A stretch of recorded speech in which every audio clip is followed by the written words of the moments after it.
네, 오늘은 개인의 탄생, 개인의 탄생 세 번째 시간입니다. 3주째 같은 본문으로 자유주의와 개인주의라는 이 개념에 대해서 말씀을 나누고 있습니다. 오늘은 그 세 번째 시간이자 마지막 시간인데요. 오늘은 이 본문 말씀을 중심으로 해서 개념과 말씀을 총정리해보고자 합니다. 자, 말씀을 중심으로, 본문을 중심으로 말씀을 나누고자 하는 건데요. 먼저 본문 5장 1절 말씀, 상반절 말씀을 보세요. 그리스도께서 우리를 자유롭게 하려고 자유를 주셨으니, 이 말씀을 가지고 2주 동안 말씀을 나눴잖아요. 우리 주님 예수 그리스도의 대속의 죽음을 통해서 인간은 자유하는 존재가 되었다, 이 말씀이었어요. 이는 영적인 자유를 의미하는 것이지만 인간은 영과 혼과 육 혹은 영혼과 육을 가진 존재입니다. 영적인 자유를 누리는 존재라는 건 자연스럽게 육적인 자유, 육신의 자유를 추구하게 된다라는 뜻입니다. 이 자유에서 자유주의라는 개념이 나오게 되었다 말씀을 드렸죠. 어느 집단에 예속된 그 종, 노예가 아닌 자신 스스로 인생을 책임지고 그 책임을 위해 스스로 선택하여서 활동할 수 있는 주체적인 존재가 되었다. 즉 자기 삶의 주인이 되었다. 이 자유인의 개념이요. 이것을 철학에서는 개인주의 이렇게 말한다고 말씀을 드렸던 겁니다. 어떤 의미에서 인류의 역사는 이 개인주의 대 집단주의의 그 대적의 역사라고 말할 수도 있다고요. 집단주의의 한 부속품으로서 전락해 있던 이 인류가 다시 주체적인 존재로서 인류의 역사에 재등장하게 된 거예요. 그것이 어디서부터 왔느냐? 바로 성경에서부터 왔고 기독교로부터 왔고 특히 종교개혁으로부터 왔다. 우리 그 교과서는 이걸 말하지 않는데요. 그리스도인들은 깨어서 이걸 증거해야 되는 거죠. 네가 자유를 어떻게 누릴 수 있게 됐는지 알아? 기독교의 종교개혁에서부터 왔어. 이렇게 우리는 자랑하고 증거해야 된다는 겁니다. 사람들이 지금처럼 자유롭게 다니고 자유롭게 생활하고 주권자가 되어서 대통령이나 국회의원을 선출하고 또 마음에 안 들면 욕도 하고, 왜? 내가 뽑았으니까. 또 내가 표를 줄 사람이니까 그럴 때라도 우리가 큰 소리를 한번 쳐보는 거죠. 이전에는 이런 생각조차 못했다라는 거예요. 100년 전만 해도 이런 게 생각조차 못했는데 이제는 우리가 그걸 할 수 있다는 겁니다. 또 쉽지 않을 수는 있지만요. 열심히 일하면 부자가 되고, 그래서 호화로운 집도 사고 비싼 차도 사고 명품 옷도 사고 맛있는 요리도 사 먹고, 이런 걸 어떻게 할 수 있게 되는가? 세상 사람들은 잘 모르지만 그들이 이런 자유를 누릴 수 있게 된 것이 어떻게 가능했는가 하면 바로 성경에 의거해서, 성경 말씀에 의거해서 일어난 종교개혁을 통해서 얻게 된 은혜의 역사라는 거예요. 우리는 우리의 신앙을 고백할 때, 오늘도 사도신경으로 우리의 신앙을 고백하지 않았습니까? 그런데 사도신경을 전할 때도 말씀드렸지만 나는 믿습니다 이렇게 고백한다고요. 우리는 믿습니다 이렇게 고백하지 않고 내가 믿습니다 이렇게 고백한다고요.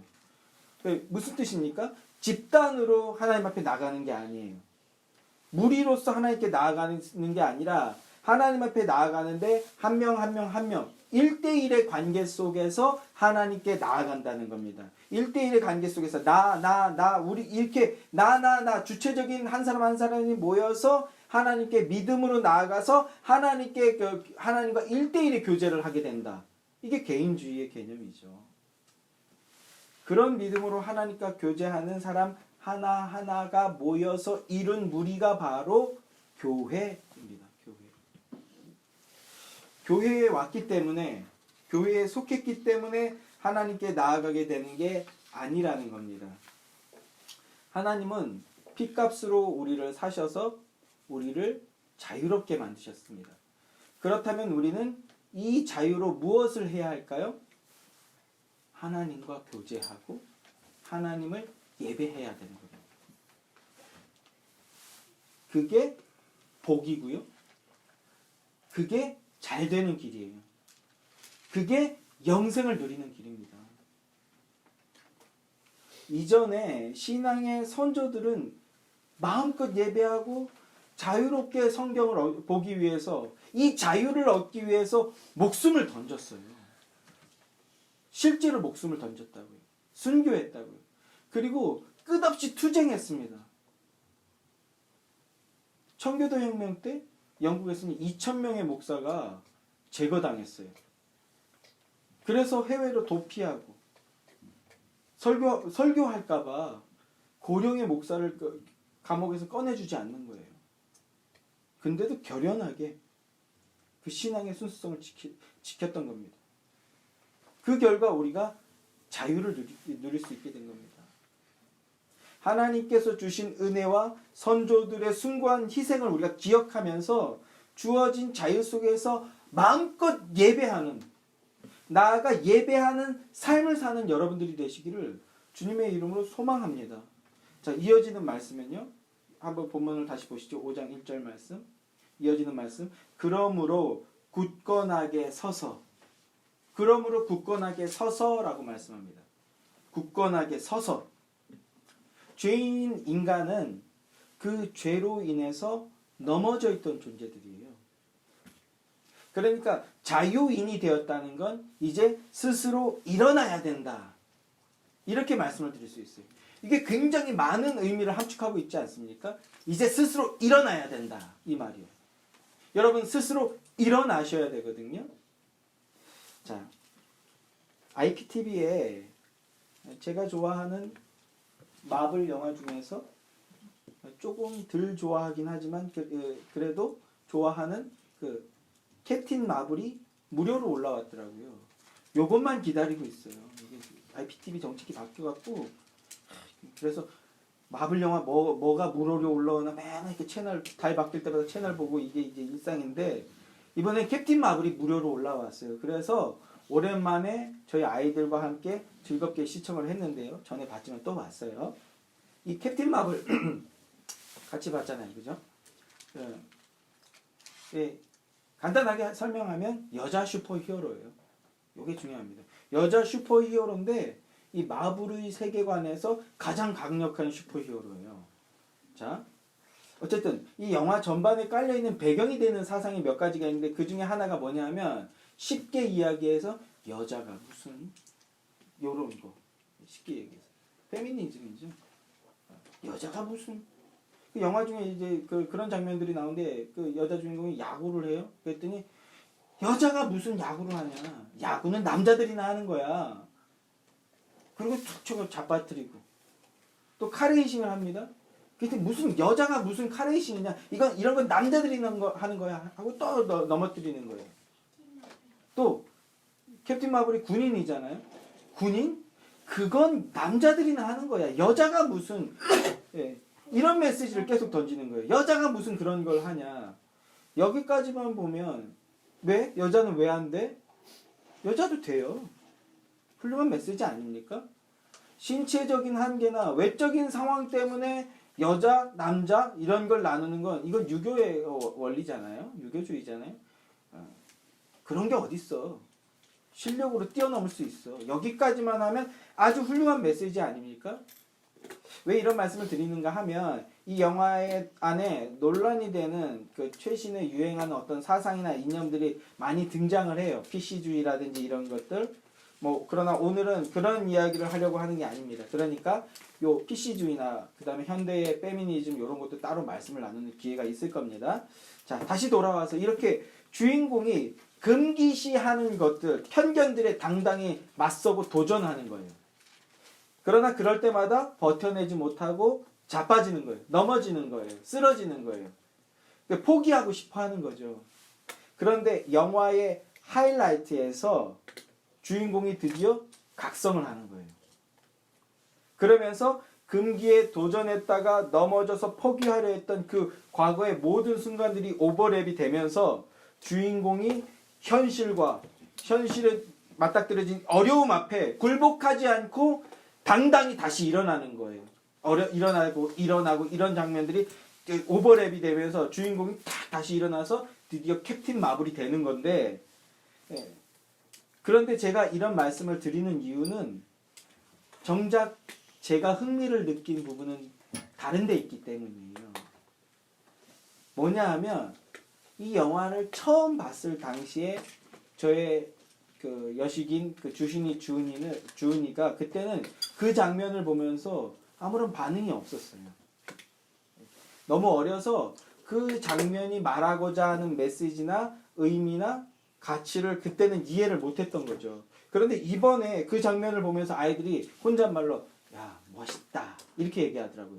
캡틴 마블이 다 일어나는 그 장면들, 어린 캡틴 마블, 청소년 캡틴 마블 막 이런 그 여자가 다 일어나는 장면을 보면서 우리 아이들이 야 멋있다 이렇게 얘기하는 거예요. 저는 그게 너무 좋았어요. 그러니까 쟤는 아직 어려서 안 되는데 네. 아이들이 좌절하지 않고 다시 일어서고 당당히 맞서기 위해서 다시 일어나는 그 모습을 보면서 멋있다라고 생각하는 그 모습을 보는 게 저는 좋았어요. 이게 아버지의 마음이고 이게 부모의 마음 아닙니까? 우리는 어디까지 생각해야 돼요? 성도가 그렇게 일어날 때, 굳세게 굳건하게 다시 일어서려 할 때 하나님 아버지의 마음이요.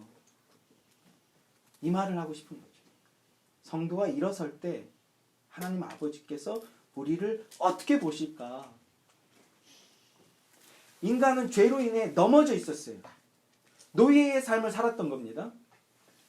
하나님 아버지께서 우리의 그런 모습을 보았을 때 얼마나 마음이 아팠겠어요. 우리를 자유하는 인생으로 만들어 놓으셨는데 스스로 욕심의 포로가 되고 죄의 노예가 되어서 노예의 삶을 사는 그 모습을 보았을 때, 그러나 이제 하나님의 자녀가 되었다. 이 믿음이 생겼다면, 자유인이 되었다는 믿음과 확신이 생겼다면 어떻게 해야 된다? 이제 단단하게 굳건하게 일어서야 된다는 거예요. 세상의 방식과 세상의 힘과 세상의 능력 앞에 굴복하지 않고 오히려 일어나는 거예요. 이걸 좀 더 영적인 의미로 따져본다면요. 육신적인 어떤 신비 체험이나 엉터리 같은 기적 체험이나 혹은 매혹적이고 현란한 그 비진리에 현혹되어서 예수를 믿는다 하면서도 참된 복음이 아니라 거짓된 것들의 마음과 영혼을 빼앗겼었다면 이제 성도는 복음의 진리 위에 서고 하나님의 은혜 위에 서야 된다는 거예요. 베드로전서 5장 12절 말씀. 내가 신실한 형제로 아는 실로아노로 말미암아 너희에게 간단히 써서 공고하고 이것이 하나님의 참된 은혜임을 증언하노니 너희는 이 은혜 위에 굳게 서라. 너희는 이 은혜 위에 굳게 서라 이렇게 말합니다. 은혜 위에 굳게 서라. 굳게 서서 자유하며 하나님 아버지께 영광 올려드리는 삶을 주체적으로 살아라. 이것을 정치 시스템으로 적용한다면요, 대의 민주주의가 되는 거예요. 이 얘기도 다음에. 오늘 저는 이것을 성도 각 개인에게 맞춰서 그 자립 혹은 독립이라는 개념으로 말씀을 나누고자 합니다. 독립한다는 게 뭘까요? 자립한다는 게 뭘까요? 부모는 자녀를 키우는데 왜 키우냐면 독립시키고 자립시키려고 키우는 거예요. 제가 참소망에서도 영적 자립이라는 타이틀로 시리즈 설교를 했었잖아요. 제가 여러분들께 사역하고 목양하는 이유는 평생 제 설교를 듣고 평생 제 말 그 뜻에 따라서 움직이길 원하는 게 아니라 이 설교를 통해서 말씀을 해석해낼 수 있는 능력, 바르게 해석해낼 수 있는 능력, 그걸 가지고 삶 속에서 날마다 말씀으로 응전하는 삶을 살기를 원하는 거예요. 그래서 설교가 어려운 거예요. 듣기 좋고 무슨 국뽕에 취한다는 듯이 와서 막 기쁨을 누리고 막 이런 설교 아니고 해석해낼 수 있는 근거를 제시하는 설교라서 좀 어려운 거예요. 그런 설교가 다 잘못됐다라는 게 아니고 여러분들이 그 수준이 되면 저도 훨씬 더 가볍고 쉬운 설교로 나가게 될 건데, 자, 기독교에는 이 독립이라는 정신이 발현됩니다. 그러면 독립한다는 게 뭔가? 어떻게 하는 게 독립하는 건가? 우리는 이 독립 혹은 자립에 대해서 어떤 생각들을 갖고 있습니까? 저의 막연한 추측인지는 몰라도 사람들이 생각하는 독립을 한번 말씀드려 본다면 오늘날 특히 젊은이들이 생각하는 독립이요. 독립하기 위해 필요한 거, 주거 공간, 즉 집 혹은 원룸. 저는 제일 처음에 20살 때 강남 압구정동에서 그 약간 몇 개월간 머물렀었는데, 예, 그때 이제 고시원에서 이제 처음 고시원 완전 그 책상밖에 없던 고시원. 옛날에 침대도 없고. 지금 고시원도 엄청 좋아졌어. 그냥 얼마 한 3만 원 냈나 한 달에. 하여튼 고시원에서 생활했는데 이불도 없어요. 그냥 집에 가서 가져오기도 귀찮아서 그냥 잤어. 맨몸으로. 젊으니까. 그러니까 주거할 수 있는 공간이 생기면 독립한 겁니까? 원룸이나 혹은 집을 얻으면 독립한 건가요? 그리고 먹고 사고 쓰고 하고 싶은 거 하기 위해서 뭐가 필요합니까? 돈이 필요하죠. 그래서 이 돈을 얻기 위한 수단으로서의 직업, 이 기독교의 직업과는 완전히 반대의 위치거든요. 이것은요. 내가 먹고 싶은 거, 사고 싶은 거, 쓰고 싶은 거, 하고 싶은 거 하기 위해서 돈이 필요해서 그 돈을 충당하기 위해서 직업. 이거는 기독교인들이 가지는 직업관이 전혀 아닙니다. 어쨌든 그러니까 집이 생기고 공간이 생기고 직장이 생기면 독립한 겁니까? 사람들이 특히 젊은이들이 요 정도 생각하고 있는 거 아닌가요? 우리 젊은이들 어떻습니까? 이런 거 생기면 독립했다 요 정도 생각하는 거 아닌가요? 조금 더 디테일하게 따진다면 부모님 참견 없이 내가 들어오고 싶을 때 들어와서 자고 싶을 때 자고 일어나고 싶을 때 일어나고 내 마음대로 내 욕심대로 내 생각대로 할 수 있는 나만의 공간, 그런 공간이 생기면 그게 독립입니까? 조금 더 철든 사람은요, 부모님한테 손 안 벌리고 내가 벌어서 내 마음대로 쓰는 것. 결국은 내 마음대로 쓰고 내가 하고 싶은 대로 하는 것. 이게 독립입니까? 아니라는 거예요. 여기에서 경제력이 더 생겨서, 경제적 능력이 더 생겨서 집이나 소비의 질이 조금 더, 그 상태에서 조금 더 소비의 질이 높아지면 성공한 인생이 되는 거? 이런 게 독립한 겁니까? 아니라는 겁니다. 여러분, 아니에요. 성경은, 기독교의 독립정신은 결코 그런 게 아닙니다. 오늘날은 이런 소비적 사고방식, 물질주의적 사고방식을 보편 타당한 것으로 전제하고 여기에서 한 걸음 더 나가려고 해요. 이게 맞는 거다라고 전제를 깔고 여기서부터 출발을 한다고요. 그래서 귀찮게 하지 않고 불편하지 않은 것, 부담스럽지 않은 게 좋은 거다. 포스트 모더니즘의 결과잖아요. 귀찮지 않은 게 좋은 거고 부담스럽지 않은 게 좋은 거고 나 불편하지 않은 게 좋은 거다. 이런 사고방식들. 근데 여러분, 그런 사고방식으로는요 진짜 좋은 걸 창조해낼 수 없어요. 어쨌든 이런 사고방식이 발전해서 요즘은 어디까지 갔습니까? 이전에는 어떤 새로운 개념이 생겼죠. 뭐냐면 비혼주의예요. 비혼주의. 독신주의라고 말하면 사람들이 너무 공격하니까, 아니 나는 결혼을 안 하려고 하는 게 아니라 할 건데 내가 원하는 여건이 준비되면 그때 할 거야. 이게 포스트 모더니즘이거든요. 비혼주의라고 사람들은 말하죠.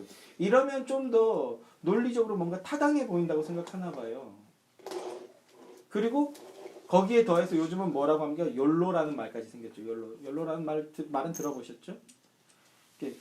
결혼 안 하고 혼자 사는 게 목표는 아닌데 결혼이라는 걸 하려고 할 때 발생하는 이 무수한 그 어려움들, 귀찮은 상황들, 부담스러운 관계들, 그리고 결혼한 후에 발생하는 그 힘든 육아, 부부 생활, 가족 부양, 희생해야 되는 것들, 이런 것들은 싫다라는 거예요. 이런 것들은. 이 요즘 유행하는 욜로는 여기서 더 한 커플 더 한 단계 더 나간 거죠. 한 번뿐인 인생 뭐하러 그러냐? 즐기자. 이게 욜로잖아요. 욜로라고 주장하는 사람들, 비혼주의라고 하는 사람들의 개념은 뭐예요? 사람들은 자식 안 낳으면 노년에 후회한다 이렇게 말하는데 아닌데? 나는 괜찮은데? 나는 아닌데? 그건 니들이 만든 편견일 뿐인데? 뭐 이렇게 얘기하는 거예요. 나는 애완동물이랑 있으면 되는데? 나는 반려견이랑 같이, 그래서 반려견이라는 말까지 나왔잖아요. 나 애완동물이랑 있고 그냥 저녁에 퇴근해서 혼자 맥주 마시면서 내가 좋아하는 채널 마음껏 보고 난 그러면 행복한데? 여러분 어떻게 행복해 보이셔요? 60대에서 우리 옛날에는 그 가수가 40이 돼도 나는 청바지 입을 거야. 뭔가 이러면 젊고 깨어있는 사람 이런 뭐 노래를 하기로 했는데 60, 70대에서 혼자 청바지 입고 혼자 와인 마시면서 혹은 혼자 소주 마시면서 혼자 막걸리 마시면서 그러면서 TV 탁 채널 보고 옆에 애완견이나 예쁜 고양이 안고 있고 행복해 보이셔요? 자유하는 걸로 보이시나요? 이거는 뭐 그 모습만 가지고는 그 개인의 취향이 존재할 수 있지만 그런 인생이 과연 복된 인생일까요? 이런 사상을 유물론이라고 해요. 유물론. 이 유물론이라는 게 마르크시즘, 막시즘 여기에서부터 출발한 거거든요.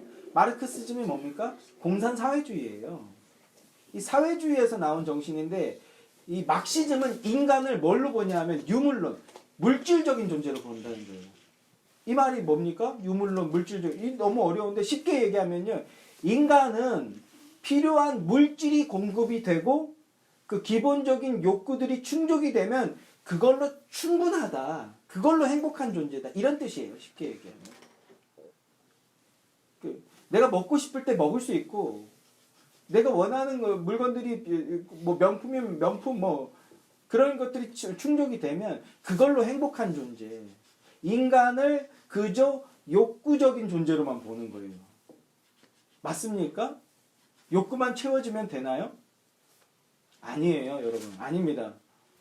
인간은 그런 존재가 아니에요. 인간은 하나님의 형상대로 만들어진 존엄한 존재예요. 이게 무슨 말이냐면 기본적인 욕구가 충족된 것만으로 만족할 수 있는 존재가 아니라는 겁니다. 그건 동물이고요. 사람은 동물이 아니잖아요. 인간은 그런 존재가 아닙니다. 인간은 욕구가 충족되었을 때 그것보다 더 높은 욕구, 더 깊은 무엇, 그것을 자꾸 구하는 존재예요. 인간은요, 책임지고 단단히 서서 그 안에서 누구와 나눌 때 그때 희열을 느끼는 존재예요. 인간은 책임을 지고 자신이 무언가를 이루어냈을 때, 성취해냈을 때 그때 희열을 느끼고 만족감을 느끼는 존재입니다. 그러니까 오히려 고난이 왔을 때, 이 고난이라는 거, 어려움이 왔을 때 그걸 뚫고 나갈 때 그때 희열을 느끼는 존재라고요. 그러면서 더 큰 만족을 얻기 위해서 새로운 목표들을 설정해 나가는 그런 존재입니다. 동시에 인간은 타인과 더불어 지내면서 남을 위해 무언가를 헌신할 때 그때 기쁨을 느끼는 존재입니다. 배려와 희생과 나눔 속에서 함께 무언가를 이루어냈을 때 그때 기쁨을 느끼는 존재가 바로 인간이에요. 그리고 무엇보다도 인간은요, 저는 이 모습을 지금도 너무 많이 보게 되는데 절대적인 존재에게 경이로운 존재 앞에서 나아가 그것에게 경배를 드릴 때 그때 기뻐하는 존재가 바로 인간입니다. 인간은요, 다양한 모습으로 예배하고 있어요. 어떤 사람은 정치인일 수도 있겠고, 어떤 사람은 연예인일 수도 있겠고, 어떤 사람은 물건일 수도 있죠. 뭐 람보르기니라든지, 어떤 사람은 많은 돈일 수도 있고요. 어떤 사람은 운동선수, 스포츠인일 수도 있고요. 그 무언가를 보고 경이로운 그 자신이 정해놓은 그 경이로운 걸 이루어낸 그런 존재를 보고 탄식하면서 그를 추앙하길 원하는 거예요. 이게 예배거든요. 인간은 예배하길 기뻐하는 존재예요. 그러나 앞서 열거한 그런 것들은요, 유한한 겁니다. 시간이 지나면 얼마든지 변질될 수 있는 거예요. 퇴색될 수 있는 겁니다. 바뀔 수 있어요. 알고 봤더니 가장 귀한 거라고 생각했는데 알고 봤더니 가장 더러운 것일 수도 있어요. 그게. 그러나 오직 참되고 영원하신 존재, 온 우주 만물의 창조주이시오 주인이신 하나님만 영원합니다. 완전합니다. 그래서 그 하나님께 예배할 때, 하나님께 경배를 올려드릴 때 인간은 가장 큰 기쁨과 희열을 맛보게 되는 거예요. 그래서 예배하길 기뻐하게 되는 겁니다. 물질적으로 무언가를 얻는 것도 없고 막말로 도리어 뺏기는 것만 있잖아요. 시간 뺏겨, 돈 뺏겨, 에너지 뺏겨. 이게 무슨 짓입니까? 여러분 왜 이러고 있어요? 도대체 왜 여기 와서 이러고 있는 겁니까? 유물론적인 사고를 봤을 때 여러분들은요 지금 착취당하고 있는 거예요. 포갑을 당하고 있는 겁니다. 근데 지금 착취당하고 있다고 생각하고 포갑을 당하고 있다고 생각하십니까? 오히려 인간은요 하나님을 예배할 때 참된 기쁨을 맛보고요. 그리고 존재의 의미를 찾게 되고요. 바르게 인생의 목표를 설정할 수 있게 된다. 하나님은 우리에게 자유를 주셨습니다. 그래서 네 스스로 나를 예배해라. 그래서 자유를 주신 거라고요. 그러니까 이런 자유주의 사상 안에서 그리스도인의 독립이란 하나님의 영광을 위해서 사는 것, 이게 독립이에요. 하나님께 영광을 돌려드리기 위해서 그래서 직업을 찾고 그래서 가정을 일구고 그래서 열심히 생활하는 것, 그 직업을 가지고 최선을 다해서 일하는 것, 그게 예배라고요. 그래서 어떤 직업의 전문가가 되는 겁니다. 내가 열심히 일해서 생긴 수입을 그리스도인들은 내 노력과 수고 이전에 하나님께서 주신 은혜요 복이라고 여깁니다. 그렇기 때문에 그 복을 함부로 허투루 쓰지 않고 함부로 허투루 생활하지 않는 거예요. 이런 의식으로 경제활동을 하면 당연히 경제적으로 건전하게 되고 건강하게 되고 건전하고 건강하면요 부유해집니다.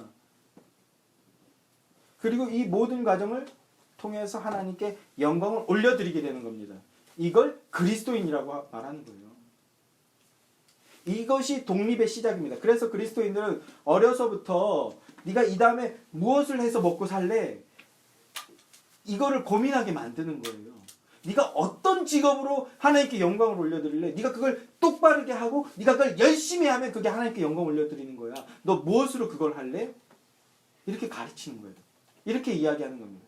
저는 지금 우리 청년들에게 이 말씀을 전하고 있는 겁니다. 왜 공부해야 됩니까? 좋은 직업을 구하기 위해서요.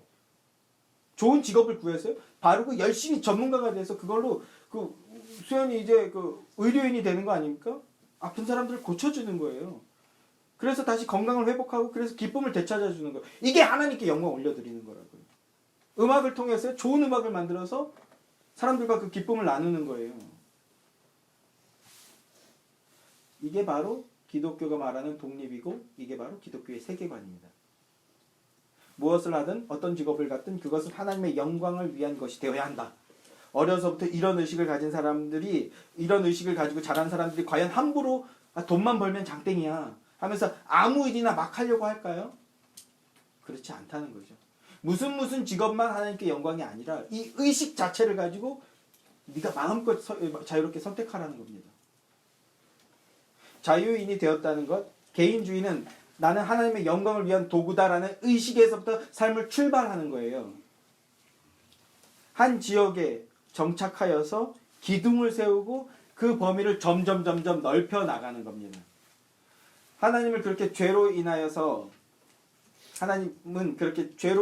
사망의 종노릇 하던 인생, 집단의 부품으로 살던 인생, 노예의 삶을 살던 쓰러져 있던 인생을 일으키셔서 단단하고 굳게 스스로 서 나가기를 원하고 계신 거예요.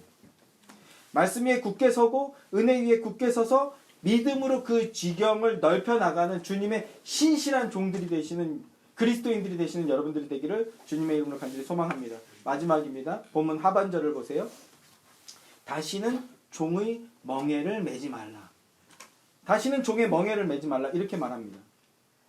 자유인으로 세워주셨습니다. 우리는 지금 여기에서 독립의 의미와 원리를 찾아서 나눴어요. 독립하여 인생의 지경을 넓히고 영역을 구축하여 나간다면 그렇다면 우리는 어떻게 살아야 되나? 어떤 모양으로 살아야 되나?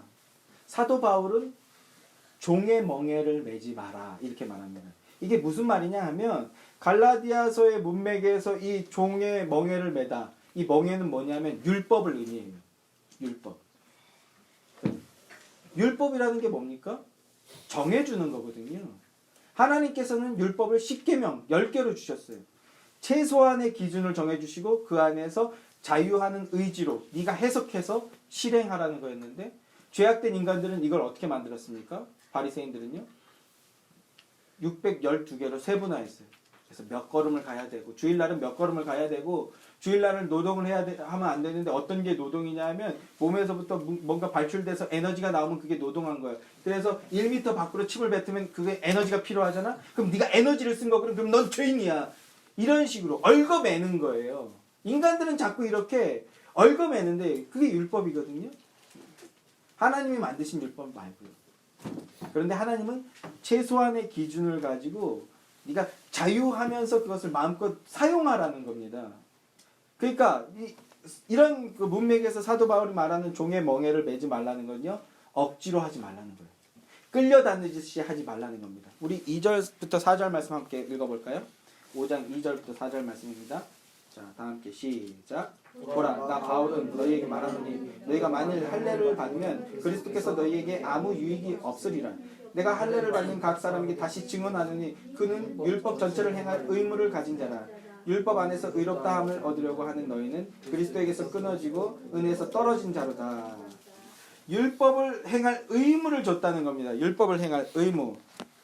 그러니까 종교심이나 혹은 의무감 같은 것 때문에 마음 없이 억지로 하는 것이 아니라 그 의무 안에서 네가 자유하라는 거예요. 자유하라. 그런데 너희는 또 의무감에 갇혀서 억지로 하고 있어. 그건 멍에를 매는 거야. 그렇게 하는 건 하나님이 원하시는 자유함이 아니야. 예배가 아니야. 이런 뜻이거든요. 자유롭게 하라는 겁니다. 기독교의 위대함은 어디에 있습니까? 기독교의 위대함? 기독교만이 다른 모든 종교들은요, 결국은 시간이 지나면 얽어매는 율법이 돼요. 제가 이번 주에 그 주자의 성리학을 좀 공부했는데, 심성론, 이기론, 수양론, 그리고 이기론은 심성론과 연결되는데, 이는 뭐고, 기는 뭐고, 그 이가 심성으로 들어가, 이런 얘기를 하는데, 제가 그걸 쓰면서, 제가 노트를 필사를 하거든요. 어떤 생각을 했냐면, 야, 멋있다. 이는 뭐고 기는 뭐냐. 사람의 기질인데 이 기질은 사람마다 다를 수 있기 때문에 그러면 심은 뭐고 성은 뭐 이런 거 쓰니까 되게 폼나더라고요. 이런 거 좀 성도들 앞에서 말하면 나 좀 있어 보이겠는데 이런 생각이 들더라고요. 조선이 발전하는 나라가 되기 위해서 송나라의 이 주자 성리학을 가지고 왔어요. 그래서 성종시대 때 경국대전을 쓰면서 이거를 확립을 체계했고, 심지어 우리는 그 유교 성리학을 퇴계 이황과 율곡 이이가 완성시켜버렸어. 중국의 성리학보다 한 단계 더 수준 높은 성리학을 했는데 그 성리학, 그래서 500년 동안 성리학이 말하는 선비 딱 2명 나온 거예요. 퇴계 이황과 율곡 이이. 그래서 여기 파주는 이이 아파트가 되게 많잖아요. 파주 출신이라서. 근데 딱 2명 나오고 나머지는 다 가짜예요. 뭐 하는 겁니까? 전에도 얘기했듯이 심성론, 이기론, 공자왈, 맹자왈, 여기 이렇게 방에 앉아서 공자왈, 맹자왈, 아녀자와 자식들은 굶어 죽든지 말든지 그냥 공자왈, 맹자왈 하고 있는 거예요. 그리고 이기론에서 반상의 법도라는 게 나와서 하늘은 거룩한 거, 땅은 천한 거. 그래서 그때부터 여자들이 천민이 된 거거든요. 절대 천민. 뭡니까? 올가매는 거예요. 조선은 망할 수밖에 없었어요. 이런 시스템 자체 때문에. 성경의 율법은 그런 게 아닙니다. 결국은 죄여서 죽이는 게 아니에요. 네가 율법에 매여 종노릇 하지 마. 넌 죽어. 그게 아니라 복음으로 나와야 된다라는 거거든요. 제가 무슨 말씀을 드리려고 하는 겁니까? 기독교만, 다른 모든 종교는요, 그 끝으로 가면 결국은 죽는 거예요. 정신 승리하는 거예요. 그런데 기독교만 영혼을, 사람을 살리는 겁니다.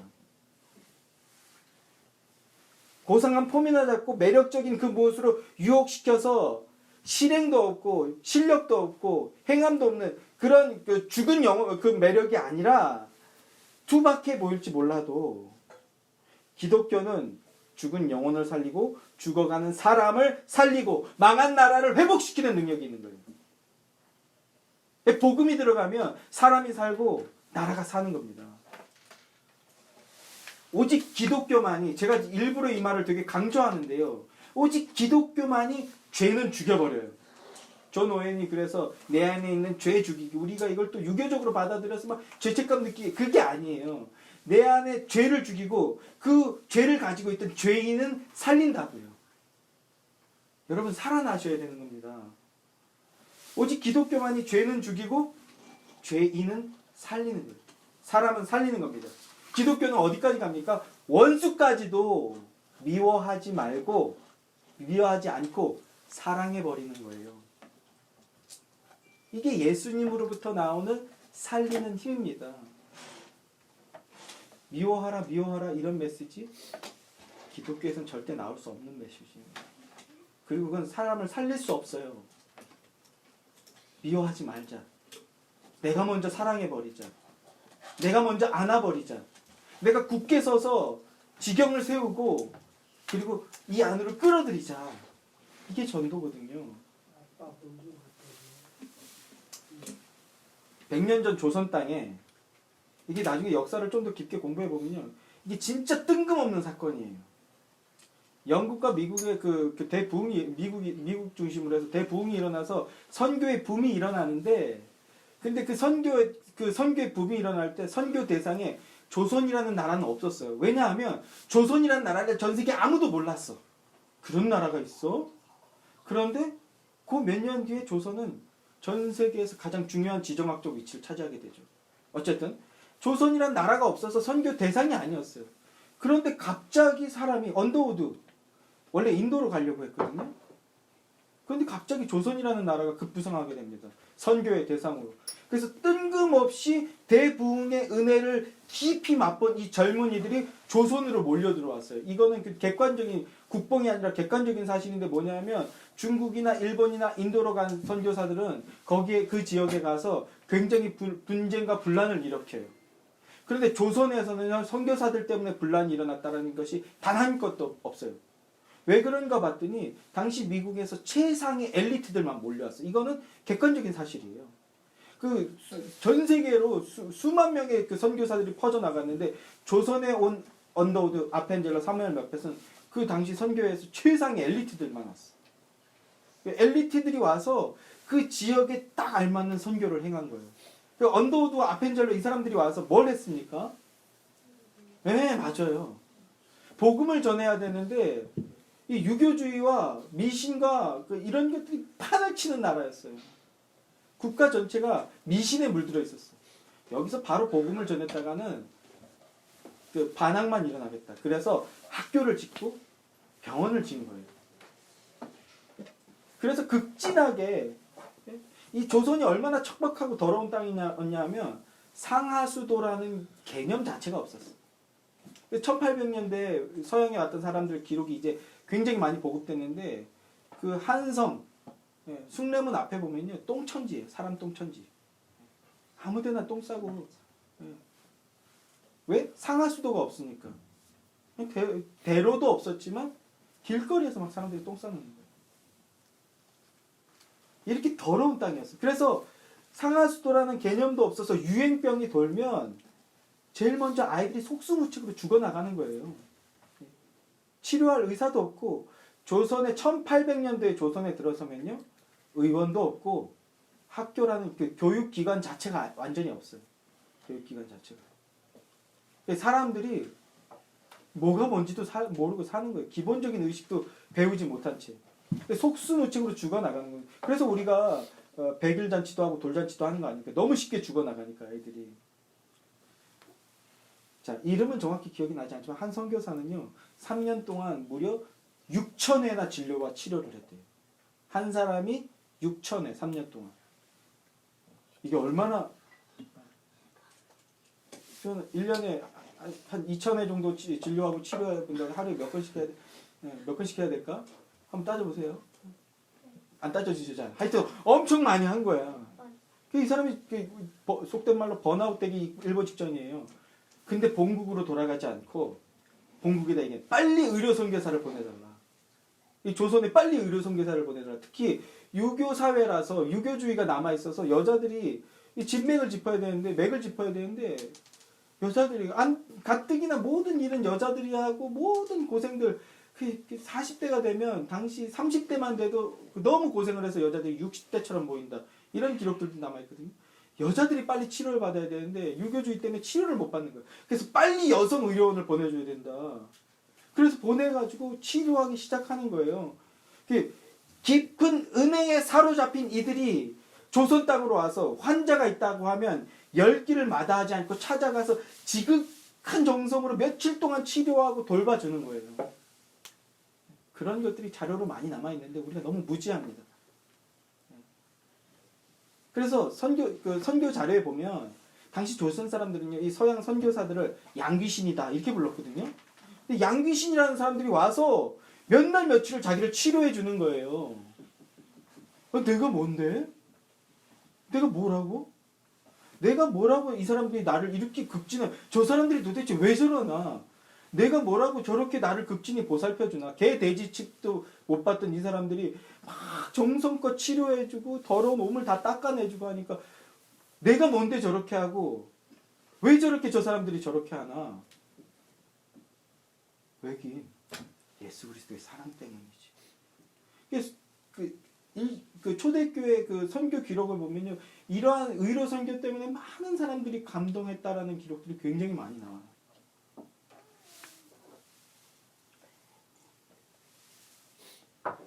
여러분, 이게 바로 기독교입니다. 이게 바로 기독교가 말하는 자유에서 나오는 능력이에요. 이게 바로 독립정신입니다. 굳건하게 서서 직업과 가정이라는 내 지경을 세워서 이웃에게 손을 뻗어야 된다면 그 단단히 그 선 상태에서 이웃에게 손을 뻗고 안으로 끌어들여야 된다면 끌어들여와서 같이 넓어지고, 이게 기독교라고. 예수님은 제자들의 발을 씻겨주셨습니다. 이게 뭘 뜻하는 겁니까? 그리스도인은 예수 그리스도께서 우리에게 베풀어 주신 그 사랑과 은혜를 아는 자들이죠. 그러니까 예수님께서 하셨듯이 그렇게 남의 발을 씻기는 일도 멍해로 여기지 않는 거예요. 이 발을 씻긴다는 이 광의의 개념을 생각해. 내가 왜 쟤한테 저렇게 해야 되지? 내가 왜 피해보면서, 왜 내가 손해보면서, 내가 왜 이렇게 힘들어가면서 해야 돼? 라고 생각하지 않는다는 거예요. 오히려 그걸 멍해로 여기지 않고 사랑으로 여긴다고요. 6절 말씀 한번 보세요. 제가 읽을게요. 그리스도 예수 안에서는 할례나 무할례나 효력이 없으되 사랑으로서 역사하는 믿음뿐이니라. 사랑으로 역사한다. 사랑으로 일한다. 사랑으로 나눈다. 그래서 제가 갑자기 뜬금없이 제가 이 말씀 사실 지지난주에 준비한 말씀이거든요. 너무 이 말씀에 은혜가 돼서 나는 뭔데? 나는 도대체 내가 왜 하나님께 이런 은혜를 받아야 되는데 이 은혜의 감격에 밤에 주체할 수가 없어서 딱 생각나는 노래가 하나 있더라고요. 뭡니까? 해바라기의 사랑으로. 한 이틀 동안 계속 그 노래 집에 틀어놔.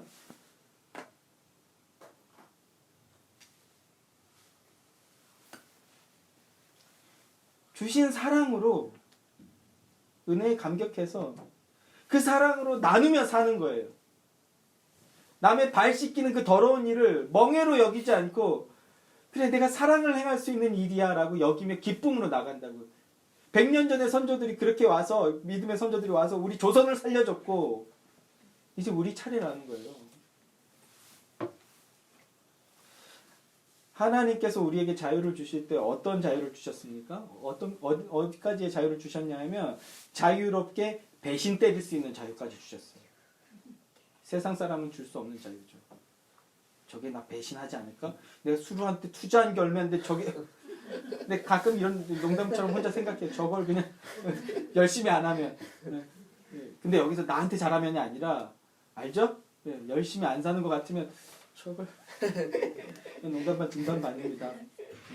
사람이라 근데 그런 생각 안 할 수 없죠. 솔직한 얘기인데. 그런데 하나님은요.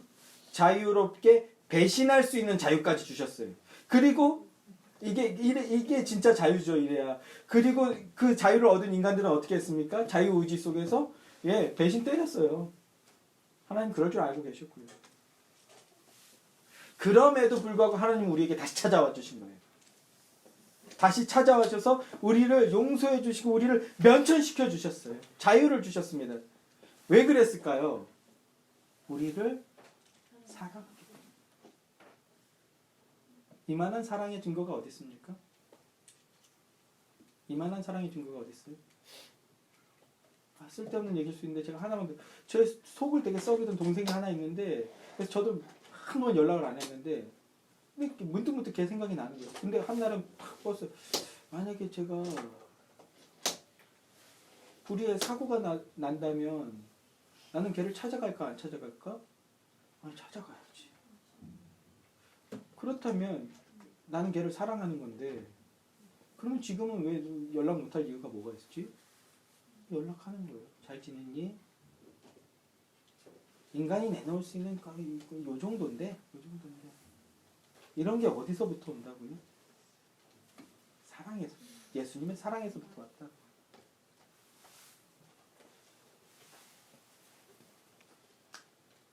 이 본문을 준비하면서 정말 내가 뭔데? 도대체 내가 뭐길래 나한테 이렇게 해주시지? 우리가 뭐라고 이렇게 해주십니까?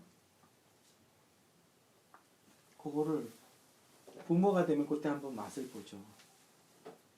이 어르신 같은 자식을 그냥 사랑하니까 또 바보같이 다가가는 이 사람.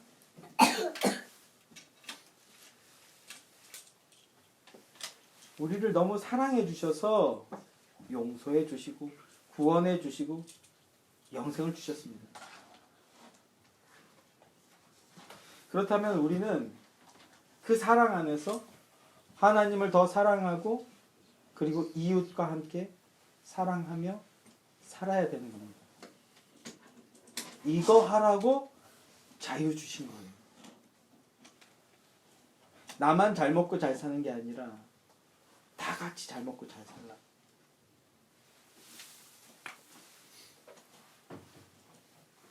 하나님께서 우리에게 주신 자유는 마음껏 배신까지 할 수 있는 자유를 주셨지만 동시에 예수님께서 하신 것처럼 그렇게 마음껏 선을 행할 수 있는 자유도 주셨습니다.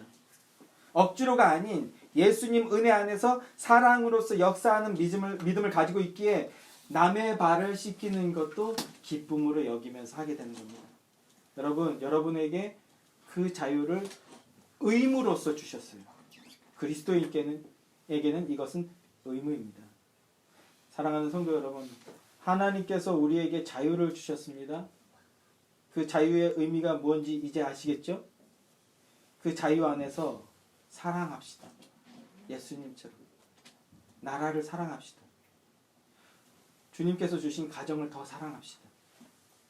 주님께서 주신 내 이웃들을 더 사랑합시다. 주님께서 주신 이 귀한 공동체를 사랑합시다. 우리 잠깐 함께 기도하겠습니다.